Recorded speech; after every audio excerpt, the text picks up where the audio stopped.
ప్రార్థన చేసుకుని ఉదయకాల కుటుంబ ప్రార్థన మనం ప్రారంభించుకుందాం.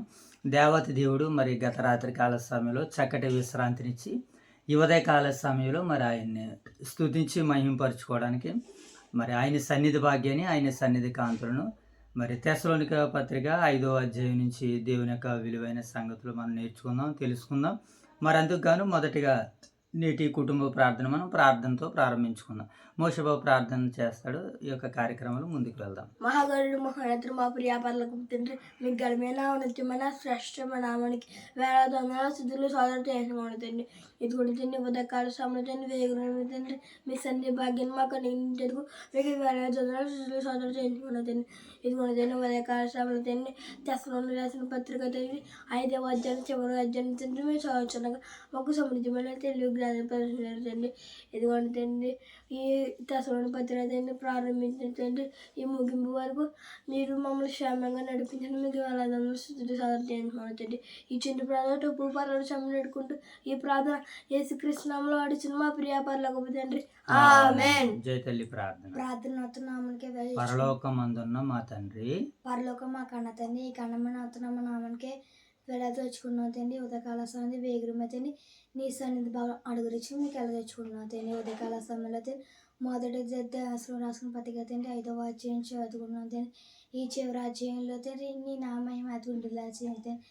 ఈ రాత్రి ఉదయకాల సమయం ఈ పత్రిక ముగించుకుని రేపు ఉదయకాల సమయం ఇంకో పత్రిక అడుగు పెట్టచ్చుండగా తండ్రి మా పత్రిక తండ్రి మొదటి అధ్యాయం కడపడి వచ్చే వరకు మీరు మీ నామయం అతుండేలా చేయండి తండ్రి. ఈ ఉదయకాల సమయంలో మొదటి అధ్యాయం తండ్రి 5వ అధ్యాయం వరకు తండ్రి ఈ అడ్డంకులు సమస్యలు రావు చేసింది మీకు అందజేసుకున్నాను తండ్రి. మేము తండ్రి 5వ అధ్యాయం చదువుతున్నా కదండి ఆ సందర్భాలు తెలుగు నేర్చుకునేలా చేయండి. నీ ప్రార్థన యేసుక్రీస్తు నామములో అడుగుతున్నా పడుతుంది ఆమేన్. మహాపరిశుద్ధుడైన మా తండ్రి, ప్రేమగల దేవ, కృపగల పరలోకమందున్న మా కన్న తండ్రి, మీ ఘనమైన నామానికి వేలాది వందనాలు ప్రభువా.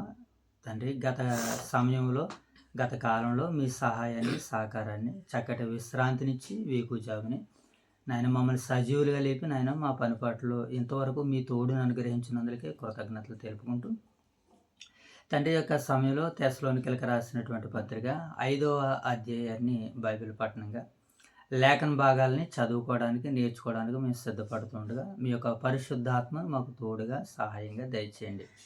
అలాగే ప్రభా నేటి పరిచర్యను మేము చేయడానికి మాకు అవకాశం ఇచ్చినటువంటి మా యొక్క స్థానిక సంఘాలు ఓదూరు వైఎస్ఆర్ నగర్ క్రీస్తు సంఘాలను మీరు దీవించండి, ఆశీర్వదించండి. 2 సంఘాల్లో ఉన్నటువంటి బిడ్డలోనైనా మీ పట్ల భయభక్తులు కలిగి మీ చిత్తం ఏమై ఉన్నదో ప్రభా సంఘం ద్వారాగా వింటున్నారు, నేర్చుకుంటున్నారు తండ్రి. విన్న మాటలను విడిచిపెట్టి ఇటు అటు కొట్టుకొని పోకుండానట్లు వాక్యం ద్వారాగా నాయన గ్రహించగలిగేటువంటి జ్ఞానాన్ని నీ బిడ్డలకు ప్రసాదించమని వేడుకుంటూ వారి పక్షాన మీ సన్నిధిలో జ్ఞాపకం చేసుకుంటున్నాను తండ్రి ప్రభా. మరి ఈ సమయంలో అలాగే తండ్రి ఈ సమయంలో ఈ పరిచయను వీక్షిస్తున్నటువంటి మా ప్రియులైన పరిశుద్ధులందరినీ మీరు దర్శించండి, దీవించండి. అలాగే తండ్రి నీ పిల్లలమైనటువంటి మా అందరికీ ఈ దినమునకు కావలసిన నడిపింపును ఆత్మశక్తిని అనుగ్రహించండి.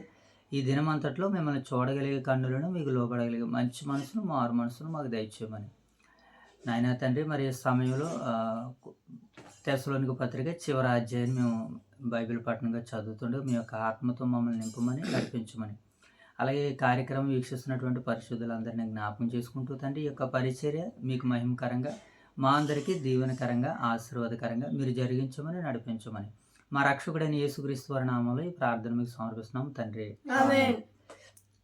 రైట్, మంచిదినైనా మరి యొక్క ఉదయకాల సమయంలో దేవత దేవుని యొక్క నామాన్ని స్తుతించి మహింపరచుకోవడానికి దేవుడు అనుగ్రహించినటువంటి చక్కటి సమయాన్ని బట్టి దేవదేవుని స్తుతిస్తూ మరి ఈ సమయంలో తెస్సలోనికీయులకు రాసినటువంటి పత్రిక మరి 5వ అధ్యాయాన్ని మొదటి పత్రిక మనం ముగించుకొని పోయే ప్రయత్నాలు చేస్తున్నాం. మరి నేటికి దేవత దేవుడు ఈ 5 అధ్యాయాల ద్వారాగా ఆయన చిత్తాన్ని, ఆయన యొక్క ఆలోచన ఉద్దేశాలని మనకి చక్కగా ఆయన వివరించారు. కనుక ఈ రోజుతో మరి ముగించుకోవడానికి మనము సిద్ధపడుతుండగా మరి దేవుడు ఇంకా ఈ ముగింపులో ఆయన యొక్క చిత్తం ఏమై ఉన్నదో ఆయన యొక్క ఉద్దేశాల్ని మరి పౌలు గారు ఏ రీతిగా ఆయన ప్రాణాలకు తెగించి మనకి అందించారో ఆ మాటలు మనం కూడా శ్రద్ధతో, భయంతో, భక్తితో వింటూ నేర్చుకుంటూ నేటి పరిచయలో మరింత ముందుకు సాగిపోయే ప్రయత్నాలు చేద్దాం. ఓకేనా మోషబాబు? రైట్, ఇప్పుడు ఈ తెస్సలోనిక సంఘానికి పౌలు గారు ఎక్కడి నుంచి ఈ పత్రికను రాస్తున్నారు ఆయన? కొరింథీ సంఘం కొరింథీ పట్టణము నుంచి ఈ పత్రికని వ్రాస్తున్నారు ఆయన. ఆయన ఎన్నో సంవత్సరంలో ఈ పత్రిక వ్రాసారు ఆయన? క్రీస్తు శకం 51 59 51 నుంచి 50 సంవత్సరం మధ్యకాలంలో ఆయన వ్రాయడం జరిగింది. ఈ సంఘాన్ని ఎప్పుడు బలపరచడం కట్టడం జరిగింది పౌలు గారు? ఎన్నో ప్రయాణంలో. రెండవ ప్రయాణంలో. వెరీ గుడ్, ఓకే, మంచిది, బాగానే ఉంది. అయితే ఈ ఈ సంఘము ఎలాంటి పరిస్థితుల్లో కట్టబడింది? వెరీ గుడ్, బాధలు, హింసలు, శ్రమలలో ఈ సంఘము కట్టబడింది, దేవుని మహిమ కొరకు నిలబడింది. ఓకే, రైట్, మంచిది. అయితే ఇక ఈ మొదటి అధ్యాయాన్ని మనము ముగించుకున్నాం. అలాగే రెండవ అధ్యాయాన్ని, మూడవ అధ్యాయాన్ని, అలాగే నాలుగవ అధ్యాయాన్ని, నేటికి 5వ అధ్యాయంలోనికి వచ్చేసాం. నిన్న 4వ అధ్యాయంలో మనం విన్నటువంటి వర్తమానం ఏంటి? పరిశుద్ధత లేకుండా ఎవరు కూడా పరలోకానికి రారు అని. అలాగే యేసుక్రీస్తుల వారి యొక్క రెండవ రాకడం గురించి పౌలు గారు 4వ అధ్యాయం రాసినట్లుగా మొదటి భాగంలోనేమో మనం అందరము కూడా మన యొక్క దేహాలని, ఘట్టాలని, ఈ శరీరాలని కాపాడుకోవాలని, దాని కొరకు మనం నియమింపబడ్డామని మొదటి భాగంలో. రెండో భాగంలో యేసుక్రీస్తుల వారి రాకడ కొరకు మనం సిద్ధపడాలని, మరణించిన వారి గురించి మీరు విచారించొద్దని, ఆదరణ కలిగి ఉండండి 4వ అధ్యాయ వర్తమానం. ఇక ఈ 5వ అధ్యాయంలోనికి మనం ప్రవేశించినప్పుడు ఇక్కడ ఈ 5వ అధ్యాయంలో పౌలు గారు ఏమని చెప్తున్నాడు అంటే, ప్రభు రాకడ గురించి మనం ఎలా సిద్ధంగా ఉండాలో ఈ అధ్యాయంలో వివరించారు. ఒకే ఒక్క మాట, దేని గురించి చెప్తున్నారు మోషబాబు? ప్రభు రాక గురించి ఎలా సిద్ధంగా ఉండాలో పౌలు గారు ఈ అధ్యాయంలో వివరించుకుంటూ వచ్చారు. ఇది ఈ అధ్యాయం యొక్క ఒకే ఒక్క లైన్తో నేపథ్యం మనకు ముగిసిపోతుంది. ప్రభు రాబోతున్నాడు కదా, ఆ రాకడకు మనం ఎలా సిద్ధపాటు కలిగి ఉండాలో కొన్ని మెలకువల్ని ఈ అధ్యాయంలో పౌలు గారు వ్రాస్తూ ముగించడం జరిగింది. ఇక ఈ అధ్యాయ సారాంశాన్ని మనం చూద్దాం. ఈ అధ్యాయంలో సుమారు ఎన్ని వచనాలు ఉన్నాయి? మీరు బైబిల్ తీసి చూడగలిగితే చూడండి అమ్మ. 5వ అధ్యాయం చూడండి, అక్కడ ఎన్ని వచనాలు ఉన్నాయి? 28 వచనాలు ఈ అధ్యాయంలో రాయబడ్డాయి. కనుక ఈ 25 ఎన్ని వచనాలు మోషబాబు? 28 వచనాలు రాయబడి ఉన్నాయి కదా. ఈ 28 వచనాలని ఒక 4 భాగాలుగా మాట్లాడుకునేటువంటి ప్రయత్నాలు చేద్దాం. మొదటి 3 వచనాల్లో మరి యేసుక్రీస్తుల వారి రెండవ రాకడ ప్రభు దినము దొంగ వలె వస్తాడు ఆయనని మొదటి 3 వచనాలు ఆయన చెప్పడం జరిగింది అనమాట. రాత్రి సమయాల్లో మరి దొంగ ఎప్పుడు వస్తాడు? రాత్రి సమయాల్లో వస్తాడు కదా. ఇప్పుడు పగల సమయాల్లో కూడా, ఎవరు లేని సమయాల్లో కూడా దోపిడీలు జరుగుతున్నాయి. అయితే దీని విషయం కానీ కాదు, కానీ దొంగ ఎలాగైతే హఠాత్తుగా వచ్చి మనం ఉన్నటువంటి వాటిని దోచుకుంటాడో, యేసుక్రీస్తుల వారు ఆయన మహానుభావుడిని రాకడ కూడా ఎలా ఉంటుందనంటే, ఇదిగో ప్రభు దినము దొంగ వలె వచ్చినట్లు వచ్చినని. కనుక జనులు ఏం చేస్తున్నారంటే విశ్రాంతి, భద్రత, హాయిగా ఉంటున్నారు. కానీ మనం అలా ఉండకూడదు. మనకి ఎప్పుడు వస్తారో అని మనము ఏం చేయాలంటే సిద్ధంగా ఉండాలి. ఓకేనా. రెండవది 4 నుంచి 11 వచనాల్లో వెలుగు కలిగి ఉండాలంటున్నాడు. వెలుగు పిల్లలుగా జీవించాలి అని అంటున్నాడు. విశ్వాసులు అనగానే ఎవరంటే వెలుగు సంబంధులు. మరి చీకటి సంబంధులు అనగా ఎవరు? లోకంలో ఉన్నటువంటి వారు చీకటి సంబంధాలు. కనుక మనం వెలుగు సంబంధాలుగా ఉంటున్నాం కనుక ఆయన రాకడ కొరకు మనం ఎలా ఉండాలంటే సిద్ధంగా ఉండాలి. కాబట్టి జాగ్రత్తగా ఉండాలి. మత్తులో ఉండకూడదు, అంటే లోకంలో ఉండకూడదు. ఆయన రాకడ కొరకు ఎదురు చూడాలి. ఇంతకీ ఆయన రాకడలో మనం ధరించవలసినవి ఏంటి? వీటిని మనం ధరించుకోవాలి. విశ్వాసము, ప్రేమ, రక్షణ. వీటిని మనం ధరించుకుంటే, మనం సిద్ధంగా ఉంటే వచ్చిన ఆయన మనల్ని ఎక్కడ తీసుకుని వెళ్తారో? పరలోకాన్ని తీసుకుని వెళ్తారని 4 నుంచి 11 వచనాల భాగాలు మనకి సెలవిస్తున్నాయి. ఇక 3వ భాగాన్ని మనం చూసినప్పుడు సంఘ జీవనానికి కొన్ని సూచనలు చెప్తున్నాడు అనమాట. సంఘ జాగ్రత్తల కొరకు కొన్ని సూచనలు చెప్తున్నాడు 12 నుంచి 22 వచనాల వరకు. ఇక్కడ సంఘంలో కొన్ని సూచనలు, సలహాలు పౌలు గారు ఏమిస్తున్నారంటే, నాయకులను గౌరవించండి అన్నాడు. ఎవరిని గౌరవించాలి అయినా మోషబాబు? నాయకుల్ని గౌరవించండి. ఎప్పుడు కూడా ఎలా ఉండమని అంటే ఆనందించండి అని పౌలు గారు చెప్తున్నాడు అనమాట. ఓకేనా. నిరంతరము ప్రార్థించండి, ప్రతి విషయంలో కృతజ్ఞత కలిగి ఉండండి అని చెబుతున్నాడు. ఇవి చెయ్యాలి అని చెబుతున్నాడు. ఇక చెయ్యకూడనివి ఏంటి అని అంటే, మనం చేయకూడనివి ఏంటంటే ఆత్మని ఆర్పవద్దు. అలాగే ప్రవచించుట కూడా ఏం చేయదంటే నిర్లక్షించొద్దు, తృణీకరించకండి అని పౌలు గారు చేయవలసినవి, చేయకూడనివి కూడా ఇక్కడ మాట్లాడడం జరిగింది.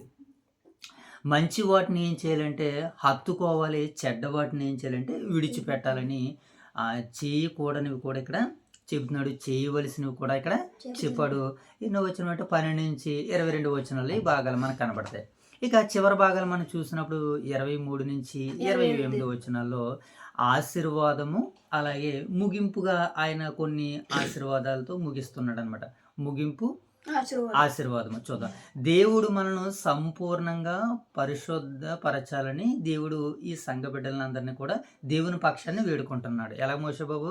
దేవుడు మనను సంపూర్ణులుగా పరిశుద్ధపరచును కాకని ఆ సంఘ బిడ్డలందరినీ కూడా దేవుని సముఖంలో వేడుకుంటున్నారు. ప్రభువు రాకడ వరకు మనం ఏం కలిగి ఉండాలంట? ఆత్మ, ప్రాణము, శరీరాన్ని ఆయన రాకడ కొరకు మనము కాపాడుకుంటూ ఉండాలి. విశ్వాసాన్ని కాపాడుకోవాలి, మన శరీరాన్ని కాపాడుకోవాలి. ఏమండి? వీటినన్నిటినీ కాపాడుకుంటూ మనం ముందుకు వెళ్ళాలని మరి పౌలు గారు ఈ అధ్యాయాన్ని ముగిస్తున్నాడు. ఓకేనా మోషే బాబు?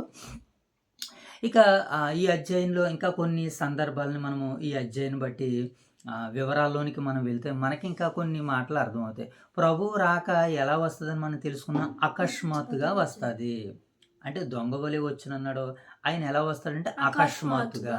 అప్పుడప్పుడు పని చేసినటువంటి యజమానుల దగ్గర పనివారు ఏం చేస్తారంటే తన యజమానుడు బయటికి వెళ్ళాడు అనుకున్నా, మా యజమానుడు వెళ్ళాడు కానీ ఇంకా రాలేని పనిని మానేసి వేరే వేరే పనులు చేసుకుంటూ ఉంటారు.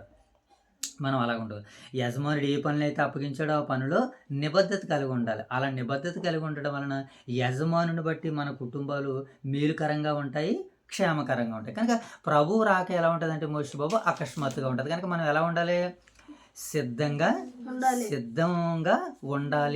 సిద్ధంగా ఉన్నటువంటి వారికి రక్షణ ఉంటుంది, సిద్ధంగా లేని వారికి ప్రమాదం ఉంటుంది. ఏ యజమానుడైతే వస్తున్నాడని చూసి చక్కగా పని చేసుకుంటూ ఉంటాడో ఆ యజమానుడి దగ్గర ఆ పనివాడు, ఆ దాసుడు నమ్మకమైనటువంటి వాడిగా ఉంటాడు. నమ్మకమైనటువంటి వాడికి ఎంత అయినా ఏదైనా యజమానుడు ఇవ్వడానికి సిద్ధపడతాడు. ఇచ్చిన తర్వాత దాసుడి దగ్గర నుంచి, పనివాడి దగ్గర నుంచి తిరిగి ఆశించడు. ఎవరో? యజమానుడు. నీకు ఏదైతే ఇచ్చాడో, నీ కుటుంబ పరంగా నువ్వు వేటినైతే సమస్యలను ఎదుర్కొంటున్నావో వాటి కొరకు నీకు ఇచ్చినటువంటి దానిని, ఆ వ్యయం కావచ్చు, ఆ ప్రేమ కావచ్చు, లేకపోతే డబ్బు కావచ్చు, లేకపోతే ఆయన దగ్గర ఉన్నటువంటి వస్తువులు కావచ్చు, ఆయన నీకు ఏది ఇచ్చినా మరలా తిరిగి ఆశించడు. కనుక అకస్మాత్తుగా యజమానుడైన, పరలోకమందున్నటువంటి దేవుడైనా, యేసుక్రీస్తుల వారైనా వచ్చే సమయానికి మనం ఎలా ఉండాలంటే సిద్ధపడేవారిగా ఉండాలి. సిద్ధపడేవారిగా ఉన్న వారికి రక్షణ ఉంటుంది, సిద్ధపడని వారికి ప్రమాదం ఉంటుందని ఈ అధ్యాయంలో మనకి కొన్ని భాగాలు మనకి అర్థమవుతున్నాయి. ఇంకా మనం చూసినప్పుడు విశ్వాస జీవితం ఎలా ఉండాలంటే జాగ్రత్తగా ఉండాలి. విశ్వాస జీవితం ఎలా ఉండాలి మనిషి బాబు? జాగ్రత్తగా. ఏ విషయాల్లో జాగ్రత్తగా ఉండాలి? ఏమండి? పవిత్రత కలిగి ఉండాలి, యథార్థత కలిగి ఉండడానికి మనము జాగ్రత్త పడాలి. నిర్లక్ష్యంగా ఉండకూడదు. విశ్వాస జీవితం జాగ్రత్తగా ఉండాలంటే ఏమి ఉండకూడదు? మొదటి నిర్లక్ష్యం ఉండకూడదు, ఆత్మీయ అపవిత్రత ఉండకూడదు, పవిత్రమైనటువంటి జీవితాన్ని కలిగి జాగ్రత్తగా ఉండాలి. ఇక మనం క్రైస్తవులుగా మన జీవితంలో ఎలా ఉండాలంటే మనకి వేటిని స్తంభాలుగా చేసుకోవాలంటే ఈ విశ్వాస జీవితంలో ఏమండి ప్రేమని మనం స్తంభంగా చేసుకోవాలి. ఒక నిరీక్షణ, రక్షణ కవచము, విశ్వాసము, వీటిని మనం పునాదులుగా బేస్గా చేసుకున్నట్లయితే ఆయన రాకడ కొరకు మనము సిద్ధపడగలము, మనము రక్షణలోనికి వెళ్ళగలమని ఈ అధ్యాయం మరింత భాగాలతో మనందరితో మాట్లాడుతుంది. ఇక ఆనందము, ప్రార్థన, కృతజ్ఞత ఇవి క్రైస్తవ జీవితానికి మూలాధారాలని చెప్తున్నాడు. ఈ క్రైస్తవ జీవితానికి మూలాధారాలు ఏంటి మోషే బాబు? ప్రార్థన, కృతజ్ఞత, ఆనందము, వీటిని మనం కలిగి ఉండాలి. ఇవి క్రైస్తవునికి ఉన్నటువంటి వెలిసినటువంటి మూలాధారాలు.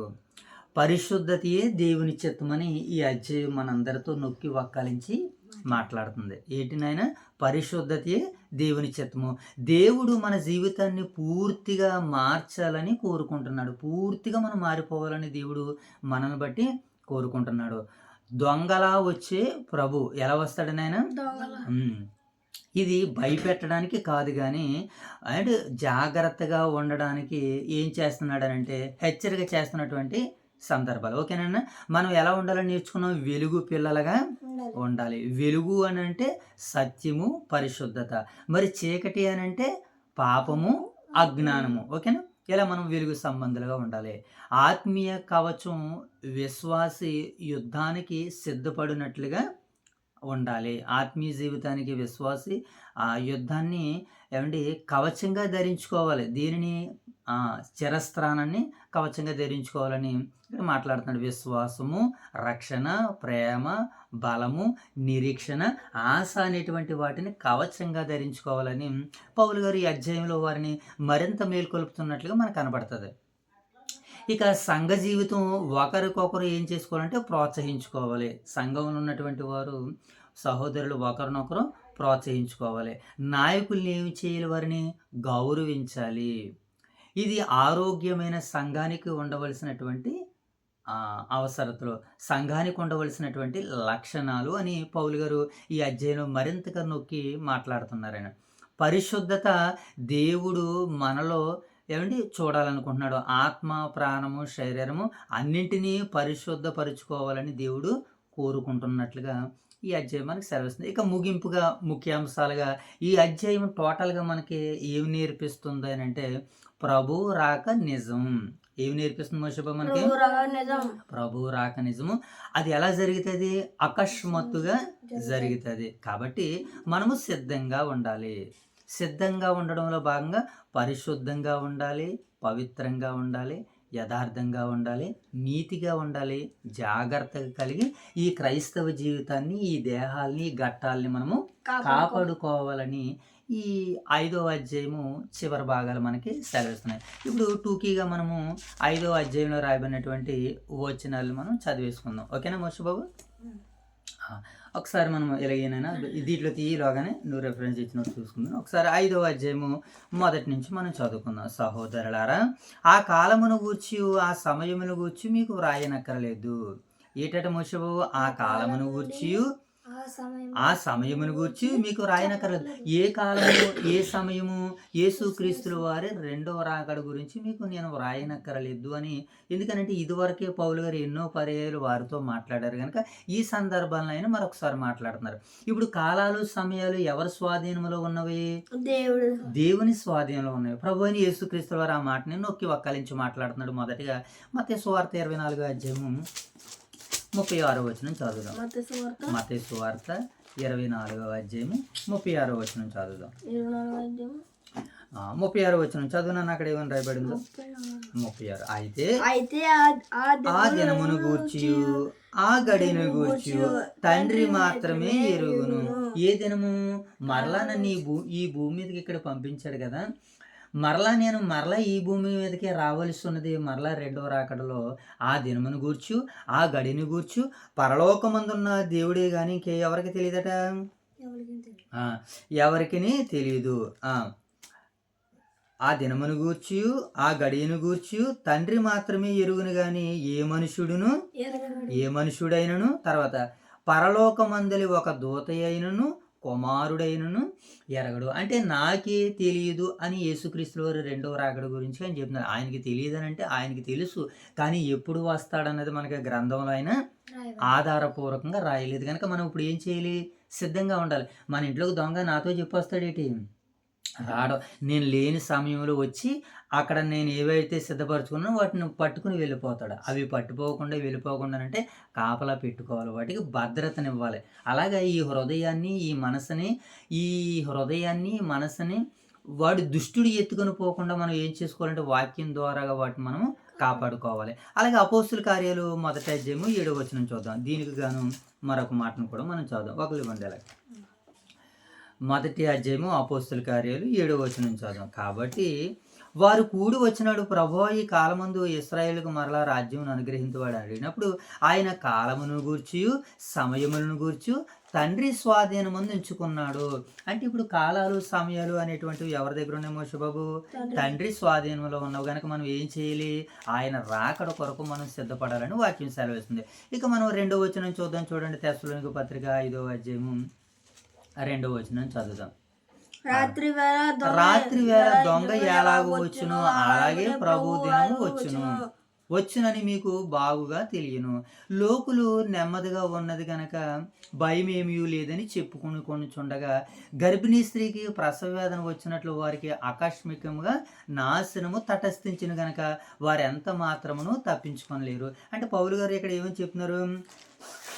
ఏమని చెప్తారు మోసబాబు ఇక్కడ పౌలు గారు? ఆరినంత మాత్రం అంటే లోకంలో ఉన్నటువంటి వారు ఏం చేస్తున్నారని అంటే ఇంకా ఏది రాదలే అన్నట్టుగా లోకస్తులు ఉంటున్నారు. కనుక లోకస్తులుగా మీరు ఉండొద్దు, మీరు సిద్ధపడి ఉండండి అని చెప్తున్నారు రెండవ రాకడ కొరకు. ఇప్పుడు ఉదాహరణకి నోవహు గారు ఓడను కడుతున్నప్పుడు జలప్రళయం వచ్చేస్తుంది బాబు, దేవుడు ఓడలోనికి రమ్మంటున్నాడు, మీరు రండి అన్నదప్పుడు వచ్చారా వాళ్ళు ఎవరైనా? వాళ్ళు ఎవరు రాలేదు కనుక వాళ్ళందరూ కూడా ఏమైపోయారు? జలప్రళయం కొట్టుకుని వెళ్ళిపోయారు. ఇప్పుడు గర్భిణీ స్త్రీకి ఎప్పుడు ప్రసవం వస్తుందో తెలుసా? మనకి ఇంటికాడ తెలియదు. డేట్ అయితే ఇస్తారు కానీ ఒక ముందుగా రావచ్చు, తర్వాత వెనకాలైనా డేట్కి రావచ్చు. ఎందుకంటే అంత పరిజ్ఞానము దేవుడి వరకు పరిపూర్ణంగా ఇవ్వలేదు కనుక. అలాగే లోకస్తులు కూడా ఎలాగున్నారట? రాత్రి వేళ దొంగ ఎలాగూ వచ్చునో అలాగే ప్రభు దినము వచ్చును గనక వచ్చునని మీకు బాగుగా తెలియను. లోకస్తులైతే నెమ్మదిగా ఉన్నది, భయమేమీ లేదని చెప్పుకుంటున్నారు కనుక ఈ ప్రపంచం నాశనం కాబోతుంది కనుక దేవుని పిల్లలుగా మనం ఎలా ఉండాలి? సిద్ధంగా ఉండాలి. ఆయన ఎప్పుడు వస్తాడో మనకు తెలియదు కనుక లోకంలో కొన్నింటిని ఉదయానికి, సాయంత్రానికి, రేపటికి కొన్నింటిని మనము పనులు కావచ్చు, పదార్థాలు కావచ్చు, ఆహారం కావచ్చు, ఎలాగైతే సిద్ధపరచుకుంటున్నామో ఆత్మీయ జీవితాన్ని కూడా అలా సిద్ధపరచుకోవాలని వాక్యం మనకి సెలవిస్తుంది. ఇదే భాగంలో ఒకసారి మనము 2వ అధ్యాయము 24వ వచనం చదువు చూడండి. ఇదే తెస్సలోనికి రాసిన పత్రిక మనం చదివేసాం కదా. ఒకసారి మనము 2వ అధ్యాయము 24వ వచనం చదువు. ఇదే మొదటి తెస్సలోనికి పత్రిక 2వ అధ్యాయము 24వ వచనం చదువు. ఒకసారి మనము తెస్సలోనికి రాసిన పత్రిక 2వ అధ్యాయము లేదా సరే అయితే మరొక మాటను మనం చూద్దాం. ఒకసారి ప్రకటన గ్రంథము 3వ అధ్యాయము 3వ వచనం చదువుదాం. ప్రకటన గ్రంథము 3వ అధ్యాయము 3వ వచనం చదువున్నాను. మరియు సమయము సమీపించున్నది కనుక ఈ ప్రవచన వాక్యంలో చదువువాడును వాటిని గైకొని ఇందులో వ్రాయబడిన సంగతులను గైకొని వారు ఎవరట? సమయం ఏం చేస్తుంది? ఇప్పుడు మోషేబాబు సమీపించున్నది. ఈ సమయంలో మనం ఏం చేయాలంటే క్రీస్తు ఆయన రాకడ కొరకు మనం ఎలా ఉండాలంటే సిద్ధంగా ఉండాలని మనకి ఈ భాగాలు సెలవిస్తున్నాయి. ఇదే అధ్యాయంలో 3వ అధ్యాయము 3వ వచనం చదువు చూడండి ఒకసారి. 3వ అధ్యాయము ప్రకటన గ్రంథము 3వ వచనం చదువు. నీవెలాగూ ఉపదేశం పొంది ఎలాగూ వింటువో జ్ఞాపకం చేసుకుని దానిని గైకొని మారు మనసు పొంది నీవు జాగరూకుడవై ఉండిన ఎడల నేను దొంగ వలె వచ్చేదును అని అంటున్నాడు. ఆయన ఎలా వస్తాడు మోషేబాబు? దొంగ వలె వస్తాను కనుక నువ్వు ఎలా ఉండాలి? సిద్ధంగా ఉండాలని ప్రభు వాక్యం మనకి సెలవిస్తుంది. నీవెలాగూ వింటున్నావో నేను కూడా ఎలా వస్తానంటే అంటున్నాడంటే ఆయన దొంగ వలె వస్తాను కనుక మనం ఎలా ఉండాలి? సిద్ధంగా ఉండాలని పౌలు గారు ఈ భాగాలను బట్టి మనకు మాట్లాడుతున్నారు. ఇక 3వ వచనం చదువు చూడండి. తెస్సలోనికీయులకు రాసినటువంటి పత్రిక 5వ అధ్యాయము 3వ వచనం చదువు. 3వ వచనం చదివేస్తామా? అయితే దానికి సంబంధించినటువంటి ఒక మాటను మనం చూద్దాం. సామెతల గ్రంథము 6వ అధ్యాయము నువ్వే తీయమ్మా, నువ్వు బైబిల్ చూడు తల్లి. సామెతల గ్రంథము 6వ అధ్యాయము ఏది కరెక్ట్గా తీసి 6వ అధ్యాయము ఎన్నో వచనము? 15వ వచనం చదువు ఒకసారి. కాబట్టి ఆపద వారి మీదకి హఠాత్తుగా ఏం చేస్తుందట? తటాస్థించును. అంటే ఆపద వారి మీదకి ఎవరి మీదకి? ఎవరైతే సిద్ధపాటు కలిగి ఉంటారో, లోకంలో కావచ్చు, ఆత్మీయ జీవిత సంఘంలో కావచ్చు, ఎవరైతే సిద్ధపాటు కలిగి ఉండరో వారి మీదకి హఠాత్తుగా నాశనం వస్తుంది. ఇప్పుడు హార్ట్ అటాక్ అనేటువంటిది మనందరితో వస్తుందా? రావడం లేదు. ఎవరైతే ఆరోగ్యపరమైనటువంటి జాగ్రత్తలు తీసుకోరో వారి మీదకి ప్రమాదం పొంచి ఉంటుంది. ఆరోగ్య నియమాలను పాటించాలి. ఈరోజు జాగ్రత్తలు ఎన్ని రకాలుగా చెబుతున్నారు, డాక్టర్లు చెబుతున్నారు, నిపుణులు చెబుతున్నారు, సహోదరులు చెబుతున్నారు. ఈ దేహాన్ని చక్కగా కాపాడుకోవాలి, చక్కనటువంటి ఆహార పదార్థాలు తినాలి. ఎక్కువగా తింటే శరీరం జీర్ణించుకోలేదు, ఉన్న వాటిని తినండి, శ్రద్ధ కలిగి ఉండండి అని అనేక రీతిలుగా అనేక రకాలుగా ఎంతోమంది హెచ్చరికలు చేస్తున్నారు. కానీ ఈరోజు మనుషులు లెక్క చేస్తున్నారా? అందుకని హఠాత్తుగా వారి మీదకి ఏమొస్తుంది? ప్రమాదం వస్తుంది. కనుక క్రైస్తవ జీవితానికి కూడా ప్రమాదం పొంచి ఉన్నది, ప్రమాదం వచ్చి ఉన్నది, రావడానికి సిద్ధంగా ఉన్నది. కనుక మనం ఏం చేయాలంటే మెలకువగా ఉండాలి. ఆయన ఏ గడియ ఏ సమయాన్ని వస్తాడో మనకి తెలియదు. యజమానుడిగా క్రీస్తుల వారు మనకు కొన్ని పనులు అప్పగించారు, ఆ పనుల్లో ఉండాలి. ఆ పనుల్లో ఎవరైతే కలిగి ఉంటారో వారిని మాత్రమే దేవుడు వెంట పెట్టుకుని తీసుకుని వెళ్తాడని ఈ ముఖంగా మనకి వాక్యం సెలవిస్తుంది. ఒకసారి మనము ఇర్మియా గ్రంథము 29వ అధ్యాయము 5-6 వచనాలు చదువుదాం. ఇర్మియా గ్రంథము 29వ అధ్యాయం. వెరీ గుడ్, చాలు. చూడమ్మా, అక్కడ 29వ అధ్యాయము 5-6 వచనాలు చదువుదాం.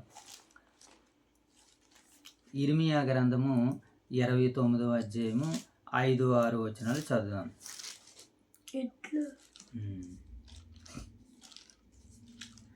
ఇదే భాగంలో మనం చూస్తున్నప్పుడు మరికొన్ని మాటలు మనకి కనబడుతూ ఉంటుంటాయి. ఒకసారి మనము ఇదే భాగాలను అనుసరించి మరొక మాటను మనం చూసేటువంటి ప్రయత్నాలు చేద్దాం.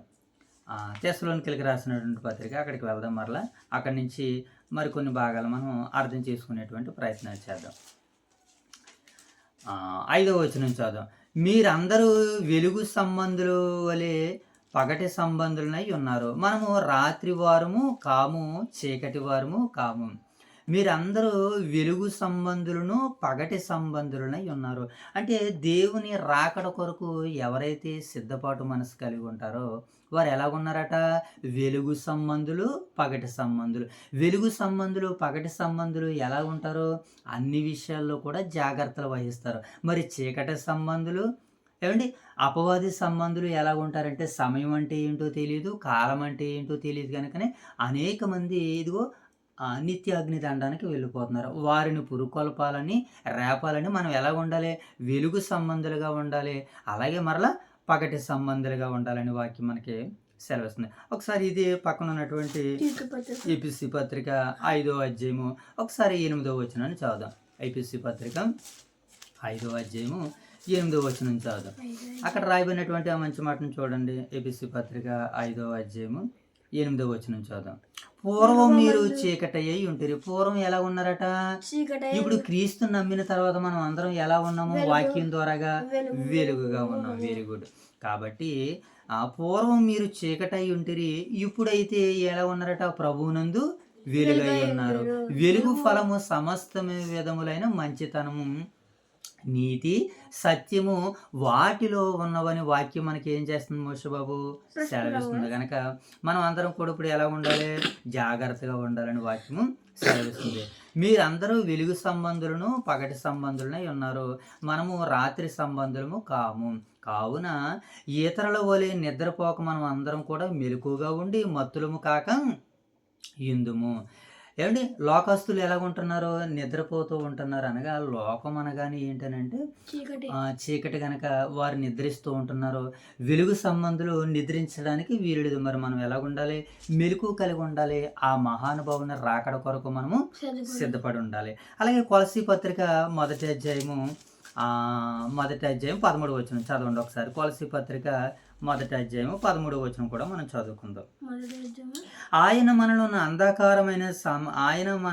అంధకారమైన అధికారంలో నుండి విడుదల చేసి తాను ప్రేమించిన కుమారుని యొక్క రాజ్య నివాసులుగా చేసును. అంధకారంలో నుంచి మనల్ని ఎక్కడికి నడిపించారైనా? వెలుగులోనికి నడిపించారు. కనుక ఇలా బైబిల్ గ్రంథాన్ని మనం ఆలోచన చేస్తున్నప్పుడు ఎన్నో సందర్భాలు మనందరితో మాట్లాడడానికి సిద్ధంగా ఉన్నాయి. ఇప్పుడు 8వ వచనం చదువుదాం చూడండి. 1 తెస్సలోనికీయుల పత్రిక 5వ అధ్యాయము 8వ వచనం. అక్కడే మీరు లైన్ వేసుకుని మిగతా వాటిని తీసుకోవాలి. ఇది ఇంకా అర్థమాలు వచ్చేలాగా ఒక పెన్ను కానీ లేకపోతే అక్కడ మీకు ఉన్నటువంటి డాట్ కానీ పెట్టుకుని దాన్ని చూసుకునేటువంటి ప్రయత్నాలు చేయండి. ఇప్పుడు 5వ అధ్యాయము 8వ వచనం చదువుదాం. మరియు మనము పగటి వారమై ఉన్నాము గనక మత్తులై ఉండక విశ్వాస ప్రేమను కవచము, నిరీక్షణ, రక్షణ, శిరస్త్రాణమును మనం ఏం చేయాలట? ధరించుకోవాలి. అంటే వెలుగు సంబంధులు ధరించుకోవలసినవి కూడా ఉన్నవి. అవి ఏమంటున్నాడైనా? రక్షణ, శిరస్త్రాణం అనేటువంటి వాటిని మనం ఏం చేయాలంట? వాటిని ధరించుకోవాలని చెప్తున్నాడు. ఒకసారి రోమపత్రిక 13వ అధ్యాయము 13వ వచనం చదువు. తీసుకున్నా చదువు ఒకసారి. రోమపత్రిక 13వ అధ్యాయము 13వ వచనం చదువుదాం. అల్లరితో కూడిన ఆటపాటలైనను మత్తైనను లేకయు కామ విలాసమైనను పోకిరి చేష్టలైనను కలహమైనను మత్సరమైనను చేయుకయు మనం అందరం కూడా ఎలా నడుచుకోవాలట? పగటి సంబంధులుగా నడుచుకోవాలి. పగటి సంబంధులు ఎవరో? దేవుని పిల్లలు. చీకటి సంబంధులు ఎవరో? అపవాది పిల్లలని మనకి వాక్యం సెలవిస్తుంది. అలాగే 1 తెస్సలోనికీయుల పత్రిక 1వ అధ్యాయము 10వ వచనం కూడా చదువుదాం. ఈ సందర్భంలో మనం చదువుతున్నటువంటి తెస్సలోనికీయుల పత్రిక 1వ అధ్యాయము 10వ వచనం. 10వ వచనంలో అక్కడ రాయబడినటువంటి మాటను చూద్దాం. అనగా ఆయన మనల్ని ఏం చేస్తున్నాడట, దేవుడు మృతుల్లో నుండి లేపిన యేసు అనగా రాబో ఉగ్రత నుండి మనల్ని తప్పించుచున్న ఆయన కుమారుడైన యేసు పరలోకం నుండి వచ్చినని ఎరుగుదుము. ఆయన కుమారుడైనటువంటి యేసుక్రీస్తుల వారు ఎక్కడి నుంచి వస్తారట మోసే బాబు? పరలోకం నుంచి వస్తున్నాడని మనం ఎరుగుదుము. కనుక మీరు ఎలాగూ దేవుని వైపుకి ఏం చేయాలి, మనము తిరగాలి, పగటి సంబంధులుగా ఉండాలి, వెలుగు సంబంధులుగా ఉండాలని పరిశుద్ధ లేఖనాలు మనందరికీ సెలవిస్తున్నాయి. అలాగే ఒకసారి రోమపత్రిక 6వ అధ్యాయము 5, 6, 7 వచనాలు చదువు. ఒకసారి రోమపత్రిక ఒకసారి మనము రోమపత్రిక 5వ అధ్యాయము 6వ అధ్యాయము 8వ వచనము 5వ వచనం చదువునాను. ఒకసారి రోమపత్రిక 5వ వెరీ గుడ్. మరియు ఆయన మరణము యొక్క ఆయన పునరుత్థానం యొక్క సాదృశ్యమును ఐక్యం గలవారమై ఉందుము. గనుక మనం ఇక పాపమునకు దాసులము కాకుండానట్లు మనం ఏం చేయలేట, ఆయనతో కూడా మనం ఏం చేయబడ్డామంటే సిలువ వేయబడ్డాం. గనక మనము కూడా ఎలా ఉండాలంటున్నాడు ఆయన, వెలుగు సంబంధులుగా, మరి దేవుని పోలి నడుచుకునేటువంటి బిడ్డలుగా ఉండాలంటున్నాడు ఆయన. ఆయన పాపం విషయమై చనిపోయి ఆయన నీతి విషయమై జీవించును. మనము క్రీస్తు కూడా చనిపోయిన ఎడల మృతులలో నుండి యేసుక్రీస్తును మనము ఆయన రాబోతున్నటువంటి ఆ రాకడను మనము ఎదుర్కొంటామని ఇక్కడ పరిశుద్ధ లేఖనాలు మనకి సెలవిస్తున్నాయి. ఇప్పుడు 11వ వచనం చదువుదాం. మొదటి తెస్సలోనిక పత్రిక 5వ అధ్యాయం 11వ వచనం చదువుదాం. కాబట్టి మీరు ఇప్పుడు చేయుచున్నట్టుగానే ఒకడునొకడు ఆదరించుకొని ఒకరికొకడు ఏం చేయాలట, క్షేమాభివృద్ధి కలుగు చేసుకోవాలి. అంటే ఆయన రాకడ కొరకు సిద్ధపాట్లు ఏముండాలంటే కొన్ని మనం సరి చేసుకోవలసినవి ఉన్నవి. చీకటిని వదులుకోవాలి, వెలుగుని ధరించుకోవాలి, రాత్రిని వదులుకోవాలి, పగటి సంబంధులుగా ఉండాలి. ఇప్పుడు సహోదరులను ప్రేమించాలి. సహోదరులతో మనం ఎలా ఉండాలట, మీరిప్పుడు చేయుచున్నట్టుగానే ఒకరినొకడు ఆదరించి ఒకరికొకడు ఏం చేసుకోవాలట, క్షేమాభివృద్ధి. నువ్వు సిద్ధపడిపోయావు ఎక్కడికి, ఆయన రాకడ కొరకు. మరొకరు నువ్వు ఏం చేయాలి, ఇప్పుడు ఆ రాకడ కొరకు సిద్ధపరచాలి. అందుకే ఒకరికొకడు క్షేమాభివృద్ధిని కలిగి చేసుకోండి. ఇది క్షేమాభివృద్ధికరము, ఇది దీవెనకరము, ఇది ఆశీర్వాదకరమని పౌలు గారు తన మాటల ద్వారాగా చెబుతున్నారు మనకి. కనుక దీనికి సంబంధించి ఒక మంచి మాటను మనం చూద్దాం. ఇదే మనకి తెస్సలోనిక పత్రిక 4వ అధ్యాయము 18వ వచనం చదువుకుందాం ఒకసారి. కాబట్టి మీరు ఈ మాటల చేత ఒకరికొకడు ఏం చేసుకోవాలి, ఆదరించుకోండి, ఒకరికొకడు క్షేమాభివృద్ధి కలుగు చేసుకోండి. ఎందుకంటే ఆయన రాకడ అతి సమీపంగా ఉన్నదని పౌలు గారు ఇక్కడ మాట్లాడుతున్నారు. అలాగే ఇప్పుడు 12వ వచనం చదువుదాం చూడండి. మరియు సహోదరులారా, మీలో ప్రయాసపడుచు ప్రభువునందు మీకు పైవారయుండి మీకు బుద్ధి చెప్పుచున్న వారిని మన్నన చేసి వారి పనిని బట్టి వారిని ప్రేమతో మిక్కిలి ఘనముగా ఎంచవలనని మిమ్మల్ని వేడుకొనిచున్నాను. ఏం చేయాలట, ఒకరినొకరు మిక్కిలి ఘనముగా ఎంచుకోవాలి. మీ పైన ఎవరున్నారట, ప్రభు వాక్యాన్ని మీకు ఎవరైతే ప్రకటిస్తున్నారో, మీకు నాయకులుగా ఎవరైతే ఉన్నారో, మీకు బుద్ధి ఎవరైతే చెప్తున్నారో అని ఈ సంఘంలో ఉన్నటువంటి ఆ వారిని, ఆ పనివారిని, ఆ దేవుని సేవకుల్ని ఏం చేయమంటున్నాడు పౌలు గారు, వారిని సన్మానించండి, వారిని గౌరవించండి, వారిని ప్రేమించండి అని అంటున్నాడు. అవును కదా. మరి పౌలు గారు చెప్పేసి వెళ్ళిపోయినటువంటి తర్వాత తిమోతి గారిని పంపించాడు. ఇంకా అనేక మంది దైవ సేవకులను పంపించాడు. వాళ్ళందరిని కూడా ఏం చేయమన్నాడు, వారిని ఆ ప్రేమతో మనని చేసి వారిని గౌరవించండి, వారిని ప్రేమించండి, వారిని ఏం చేయమన్నాడు, సన్మానించండి అని అంటున్నాడు. వారి పనిని బట్టి మిక్కిలి ఘనముగా ఎంచాలంటున్నాడు వారిని. మిక్కిలి ఘనముగా ఏం చేయాలట మోషే బాబు, మనం వారిని ఎంచాలి. ఒకసారి మనము మొదటి తిమోతి పత్రిక 5వ అధ్యాయము 17వ వచనాన్ని చదువుదాం. మొదటి తిమోతి పత్రిక 5వ అధ్యాయము 17వ వచనం చూడండి. అక్కడ ఏమని రాయబడింది, బాగుగా పాలన చేయి పెద్దలను విశేషంగా వాక్యమందు ఉన్నటువంటి వారిని అందరం కూడా మనం ఏం చేయాలట, వారిని గౌరవించి ప్రేమించి వారిని సన్మానించాలని వాక్యం మనకి సెలవిస్తుంది. అలాగే హెబ్రీలకు రాసినటువంటి పత్రిక, హెబ్రీ పత్రిక 13వ అధ్యాయము 17వ వచనం చదువు. ఈ సందర్భాన్ని బట్టి హెబ్రీలకు రాసినటువంటి పత్రిక 13వ అధ్యాయము 17వ వచనం చదువు. చదువమ్మా. 13వ అధ్యాయము 17వ వచనంలో మీ పైన నాయకులుగా ఉన్నవారు మీ లెక్క అప్పచెప్పవలసిన వారే ఉన్నారు కనుక వారు దుఃఖముతో ఆ పని చేయకుండానట్లు ఆనందంగా వారు ఏం చేయలేం, ప్రేమతో వారిని ప్రేమించి క్రీస్తు ప్రేమతో వారిని గౌరవించి వారిని మన్నన చేసి వారిని ఏం చేయాలట, గొప్ప చేయాలని పౌలు గారు ఇక్కడ మరి ఈ మాటల ద్వారాగా చెబుతున్నారు. అలాగే ఇంకా ఈ మాటలు మనం చూస్తున్నప్పుడు అనేక సందర్భాల్లో అనేక రీతిలుగా ఈ మాటలు మనకి కనబడుతూ ఉంటాయి. ఒకసారి మనం మరలా అక్కడికి వెళ్ళిపోదాం. 14 వచనం చదువు. సహోదరులారా, మేము మీకు బోధించినది ఏమనగా అక్రమముగా నడుచు వారికి బుద్ధి చెప్పుడి, ధైర్యము చెడిన వారిని ధైర్యపరచుడి, బలహీనులకు ఊతనీయుడి, అందరి ఎడల దీర్ఘశాంతం గలవారై ఉండండి, ఎవడును కీడునకు ప్రతి కీడు ఎవరికైనాను చేయకుండా చూసుకోండి. అంటే ఇన్ని మెలకువలు చెబుతూ ఎవడో కూడా కీడునకు ప్రతి కీడు ఎవరికి కూడా మనము చేయకూడదు అని ఇది క్రైస్తవ్యంలో వెలుగు సంబంధులకి పగట సంబంధులకి సిద్ధపడడానికి పౌలు గారు ఇస్తున్నటువంటి హెచ్చరికలుగా. ఎవరైతే సిద్ధపడి ఉంటారో వారికి కీడు ప్రతి కీడు చేయరు. ఇతరులు ఏం చేస్తారో వారికి దేవుని వాక్యం చెప్పి వారికి బుద్ధి చెప్పి క్రీస్తులోనికి నడిపిస్తారు. ధైర్యం చెడిన వారిని ఏం చేస్తారో ధైర్యపరుస్తారు. అక్రమంగా నడుచుకున్న వారికి బుద్ధి చెబుతారు. ఇవన్నీ కూడా సిద్ధపడిన వాడు మరొకరిని సిద్ధపరచగలరు. అవును కదా. సిద్ధపాటు లేనివాడు మరొకరిని సిద్ధపడగలుగుతారా? లేదు. కుటుంబంలో తల్లిదండ్రులు ఏం చేస్తారు, వారు సిద్ధపడుతూ ఉంటారు, బిడ్డలను సిద్ధపరచుకుంటారు, దేవుని సన్నిధికి తీసుకుని వెళ్తూ ఉంటారు. అలాగే ప్రతి కుటుంబంలో ఉన్నటువంటి యజమానుడు యజమానురాలు సిద్ధపడుతూ ఉండాలి. ప్రతిరోజు ఏ రోజుకి ఆ రోజు దైవ సన్నిధిలో వారిని దేవుడు యజమానులుగా పెట్టాడు కనుక వారు సిద్ధపాటు కలిగి ఉండాలి. వారు ఎప్పుడైతే సిద్ధపాటు కలిగి ఉన్నారో బిడ్డలను ఏం చేస్తారో చక్కగా దేవుని వాక్యంలో పెంచగలరు, చక్కగా దేవునిలో నడిపించగలరని ఈ భాగాలను బట్టి మనకు అర్థమవుతుంది. ఇప్పుడు 16వ వచనం చదువు. ఒకరికొకడు మనుషులందరి ఎడలను ఎల్లప్పుడూ మేలైన దానిని అనుసరించండి. ఎల్లప్పుడు ఏం చేయాలట మోషే బాబు? మేలైన దానిని అనుసరించాలి. ఓకేనా. తర్వాత 16వ వచనం చదువు. ఎల్లప్పుడూ సంతోషంగా ఉండండి, ఎడతెగక ప్రార్థన చేయాలి. ఈ విషయంలో మనం ఎప్పుడు కూడా మర్చిపోకూడదు. ఎడతెగకుండా ఏం చేయాలట మోషే బాబు? మనము ప్రార్థన చేయాలి. ఎడతెగకుండా ఏం చేయాలి? ప్రార్థన చేయాలి.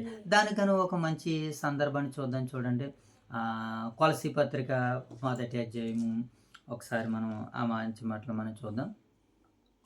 తిమోతికి రాసినటువంటి 2వ తిమోతి పత్రిక 1వ అధ్యాయము పౌలు గారు 3వ వచనం ఏమంటున్నారో మనం చూద్దాం. 1వ తిమోతి పత్రిక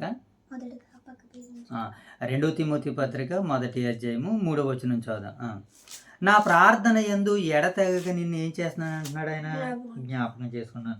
నా ప్రార్థన యందు ఏం చేస్తున్నానంటే ఎడతెగట్లేదంట. అంటే ప్రార్థనలో మనం అక్కడ తెస్సలోనిక పత్రికలో పౌలు గారు ఏమని మాట్లాడుతున్నారు, ఎడతెగక ప్రార్థన చేయండి అన్నాడు కదా. ఇక్కడ పౌలు గారు కూడా ఏం చేస్తున్నట్ట, నా ప్రార్థనల యందు ఎడతెగక నిన్ను తిమోతి జ్ఞాపకం చేసుకుంటున్నాను. ఎందుకంటే నీవు అభిషేకింపబడ్డావు, ఆశీర్వదింపబడ్డావు, నీ వలన అనేక సంఘాలు నియమింపబడాలి, అనేక మంది పెద్దలను నియమించాలి, అనేక మంది సైనికులను నిలబెట్టాలి, అనేక మందిని నువ్వు పరిచారికగా తీర్చిదిద్దాలి. కనుక నీవు ఎక్కడైతే ఒకవేళ లోకం ఆకర్షిస్తుందేమని తిమోతి గారి గురించి పౌలు గారికి ఎడతెరిపి లేకుండా ఏం చేస్తున్నాడంటే మోషే బాబు ఆయన ప్రార్థన చేస్తున్నాడని ఈ భాగం మన అందరితో మాట్లాడుతుంది. అలాగే కొలసీ పత్రిక 1వ అధ్యాయము 3వ వచనాన్ని కూడా మనం చదువుదాం.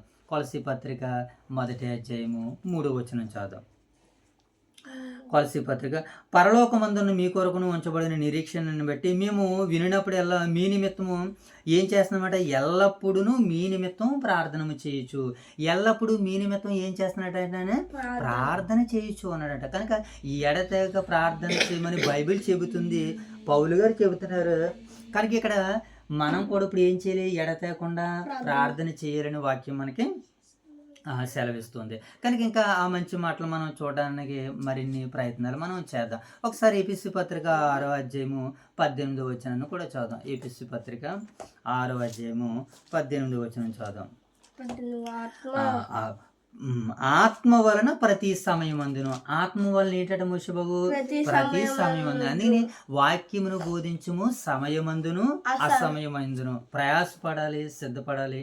ఇవి ఎవరైతే యేసుక్రీస్తు వారి చెప్పిన మాటల్ని విన్న మాటల్ని వారి జీవితంలో ఎవరైతే పాటిస్తారో వారు మాత్రమే వీటిని సాధించగలరు, వారు మాత్రమే వీటిని చేయగలరు. మిగతా వారెవరో వాటిని ఇవి చేయలేరని వాక్యం మనకి సెలవిస్తుంది. ఇక ఎడతెగ ప్రార్థన చేయమంటున్నాడు. ఇంకా మరలా ఏమంటున్నాడు పౌలు గారు? ఎడతెగ ప్రార్థన చేయండి అన్నటువంటి తర్వాత మరలా ఇంకేమంటున్నారు ఆయన? ఎడతెగ ప్రార్థన చేయండి. తర్వాత మాట, ఏ తండ్రి ఆయన వచ్చేదాకా మనం ఎలా ఉండాలంటున్నాడు? ఇంకానే ప్రతి విషయం నందును కృతజ్ఞతలు చెల్లించండి అని మాట్లాడుతూ ఆత్మను ఆర్పకండి. ఏమంటున్నాడు ఆయన? ఆత్మను ఏం చేయద్దు అన్నాడు? ఆర్పకుడి. ప్రవచించుటను నిర్లక్ష్యం చేయకుడి. 19 ఆత్మను ఆర్పకండి, ప్రవచించుట నిర్లక్ష్యం చేయకండి.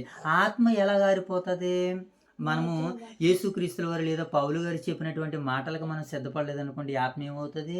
ఆరిపోతుంది. మరి ఆత్మ వెలుగుతూ ఉండాలంటే ఏం చేయాలి?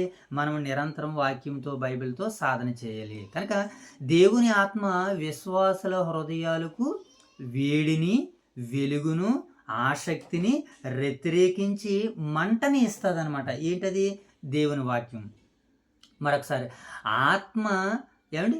దేవుని ఆత్మ విశ్వాసుల హృదయాలకు ఏం చేస్తుంది? దేవుని వాక్యము విశ్వాసుల హృదయాలకు వేడిమిని, వెలుగును, ఆసక్తిని ప్రేరేపిస్తుంది, మంటను పుట్టిస్తుంది. కానీ మనలోని ఈ మంట పాపము, నిర్లక్ష్యము, ప్రార్థన లేకపోవడం వలన, కృతజ్ఞత లేకపోవడం వలన ఆత్మ ఆరిపోయే అవకాశం ఉంది. కనుక ఆత్మ వెలగాలంటే మనం ఏం చేయాలి? పరిశుద్ధ కార్యాల్లో ఉండాలి, ప్రభు కార్యాల్లో ఉండాలి. ఆత్మ అప్పుడు వెలుగుతూ ఉంటుంది. ఎప్పుడైతే ప్రార్థనా జీవితాన్ని, సహవాస జీవితాన్ని, సంఘ జీవితాన్ని నిర్లక్ష్యం చేస్తామో ఆత్మ ఆరిపోయే ప్రమాదం ఉంది. కనుక ఆత్మను వెలిగించండి అని పౌలు గారు ఈ సందర్భాన్ని బట్టి మాట్లాడుతున్నారు. ఓకేనా మోషి బాబు? ఎఫెసీ పత్రిక 4:30 చదువుదాం. ఈ సందర్భాన్ని బట్టి పక్కన ఉన్నటువంటి ఎఫెసీ పత్రిక 4:30 చదువుదాం. దేవుని పరిశుద్ధాత్మను ఏం చేద్దంటున్నాడు మోషి బాబు? దుఃఖపరచుకుడి. అంటే దేవుని పరిశుద్ధాత్మని మీరు ఆర్పివేయకండి. ఆర్పివేయకుండా ఉండాలంటే మనం ఏం చేయాలట? దుఃఖపరచకూడదు. మనం ఏం చేయాలంటే ప్రవచించుట నిర్లక్ష్యం చేయొద్దు. ఎప్పుడైతే నువ్వు వాక్యాన్ని ఇతరులకి చెప్పాలనుకుంటున్నావో ఆ వాక్యం నిన్ను మండిస్తూ ఉంటుంటుంది, నిన్ను రేపుతూ ఉంటుంది. నువ్వు ఇతరులని ఏం చేయగలుగుతుంటావు అప్పుడు మోషే బాబు? మార్చగలుగుతాము. ఇతరులని మనం కూడా రేపగలుగుతాము. కనుక ఇప్పుడు మనం ఏం చేయాలి? ప్రవచించుట మనము నిర్లక్ష్యం చేయకూడదు. ఒకసారి రోమపత్రిక 12వ చివరగా 6వ చదువుదాం. రోమపత్రిక 12వ చదువు. ఒక్క శరీరంలో మనకు అనేక అవయవాలు ఉన్నాయి కదా. 6వ వెరీ గుడ్. మనకు అనుగ్రహింపబడిన కృప చొప్పున వేరు కృపావరములు గలవారమై ఉన్నాము గనక ప్రవచన వరమైతే ఏమండి విశ్వాస పరిమాణం చొప్పున ప్రవచించాలి. మనము ప్రవచన వరాన్ని ఏం చేయాలి మోషే బాబు? మనకు ఉన్నటువంటి విశ్వాస పరిమాణం బట్టి. మనకి విశ్వాస పరిమాణం ఏంటి? మనకి ఎక్కడ దాకా వచ్చిన మీకు ప్రార్థన చేయడం వచ్చు, అది విశ్వాస పరిమాణం. ఇప్పుడు ఈ విశ్వాస పరిమాణాన్ని ఏం చేస్తున్నారు? లేఖనాల రెఫరెన్స్లు ఎక్కడ ఉన్నాయో తెలియదు. ఇప్పుడు లేఖనాల రెఫరెన్స్లు నేర్చుకున్నారు. ఇప్పుడు నేర్చుకున్నటువంటి తర్వాత ఇప్పుడు వాక్యాన్ని మీరు ఏం చేయగలుగుతున్నారు? కొద్దిగా చదవగలుగుతున్నారు. అంటే మీ విశ్వాస పరిమాణం ఏం చేస్తుంది? డెవలప్ అవుతుంది. ఇదే ప్రవచించుట నిర్లక్ష్యము చేయకూడదు. ఇది మీ వరకు. ఇక పెద్దవారు ఏం చేస్తారు? ప్రార్థన చేస్తారు, పరిచర్య చేస్తారు, వాక్యాన్ని చెబుతారు, వాక్యాన్ని నేర్చుకుంటారు. ఇవన్నీ ప్రవచించుట నిర్లక్ష్యం చేయకూడదు. ఎప్పుడైతే మనం ప్రవచించుట నిర్లక్ష్యం చేస్తామో మనము చీకటి సంబంధులుగా మారిపోతాము. ఆయన రాకడ ఏదో వస్తుందిలే అన్నట్టుగా ఉంటాము. కనుక ఆయన రాకడ ఇప్పుడే అన్నట్టుగా మనం ఉండాలంటే ప్రవచించే పనిలో ఉండాలి, ఆత్మను వెలిగించే పనిలో ఉండాలి, ఎడతెగగా ప్రార్థించేటువంటి పనిలో ఉండాలని పౌలు గారు ఈ అధ్యాయ ముఖం ద్వారాగా మాట్లాడుతున్నారు. కనుక ఇప్పుడు మొదటి యోహాను పత్రిక 4వ చూద్దాం. చూడండి. లేదా చివరిగా మనము 4:1 2 పేతురు 2 చదువుదాం. ఒకసారి 2 పేతురు పత్రిక 2వ చదువుదాం. 2 పేతురు పత్రిక 2వ మనకి కనబడుతుంది అనమాట.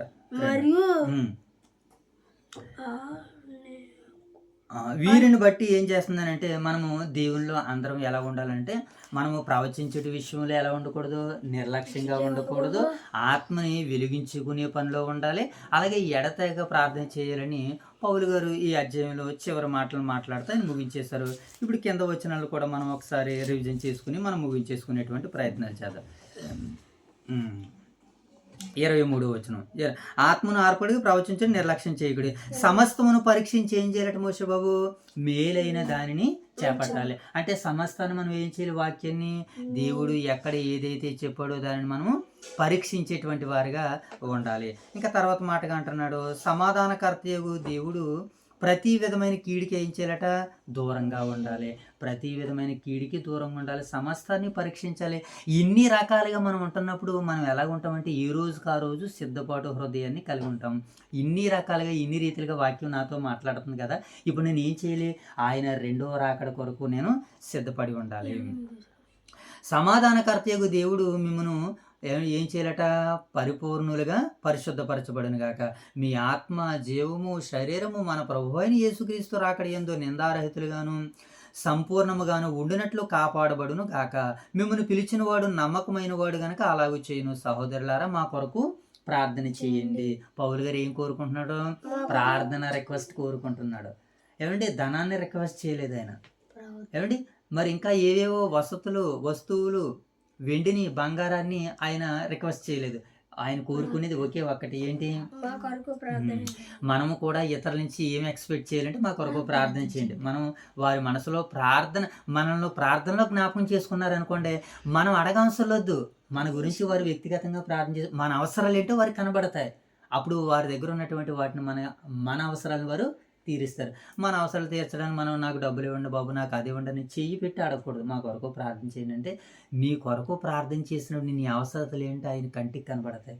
అప్పుడు ఎక్కడో ఉన్నటువంటి దేవుడు ఇవ్వడం ఏంటి, నేనే ఇవ్వాలనేటువంటి ఒక ఆలోచన దేవుడే ఆయన హృదయంలో పుట్టిస్తాడు. పౌలు గారికి అలాగే పుట్టించారు కనుకనే అనేకులకి ఆయనకి సహకారాలు అందించారు. మోషే. ఓకేనా, చివరిగా మనం ముగించేసుకుందాం. పవిత్రమైన ముద్దు పెట్టుకునే సహోదరులందరికీ వందనము చేయడి.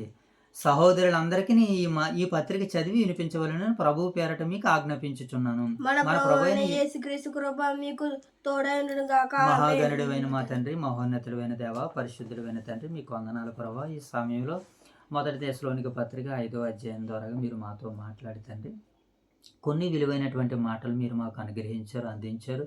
ఈ మాటలు మా వినికిడిలో మీరు ఫలింపజేయండి. నీరు కట్టండి నాయన, సమృద్ధికరమైనటువంటి నాయన జీవజలాలతో మేము నింపబడేటట్లుగా మీ సహాయం తెచ్చమని వేడుకుంటూ, విన్న వాక్యం మా వినికిడిలో 30 60 100 ఫలింపజేయండి.